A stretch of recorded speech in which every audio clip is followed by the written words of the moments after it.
Biwemeneku Feye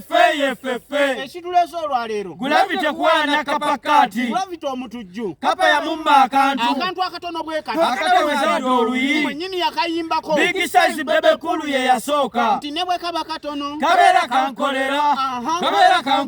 ako nno bannaffe ke kawalanya kapofa nti aliko akasambi kamulinga kajjanzi bw'okakoonako bw'oti kavuganga luggi gulavite watuukiraawo wali olina okulya naye olaba kapa yakuma ddansolo omutujju ofaanana enkima bannange mujjukire nti gulavite enkima kyova olaba kapa yamumma ddansolo era mukulu tukugamba ebyo byonna byoka empeme ziikeese kaabe masa mukisa gw'olwanirako entalo omala budde tajja kuwa kapa ye kubanga eya masa mukisa nene eringa kyana kya tuleera olabita obuzibu bumu oyagala nnyo okwepiica muganda wange sikuwagira oyinza okuzirika n'ofiirayo tukulwanirira ffe kubanga oli kiwemmeneku biwemeneku Saabawemmeneku. abantu mubategeeze ku pulezidenti aliyeni sikiini atwala ensi yaffe ey'ebiwemmeneku wamu ne kazibwe kapo Saabawemmeneku gw'alonda okujja mu nsi ya uganda okulondamu ebiwemmeneku kazibwe omulimu yagukola naye gwamulema bwe tudda kulondamu biwemmeneku katukomaawo tulinde enkya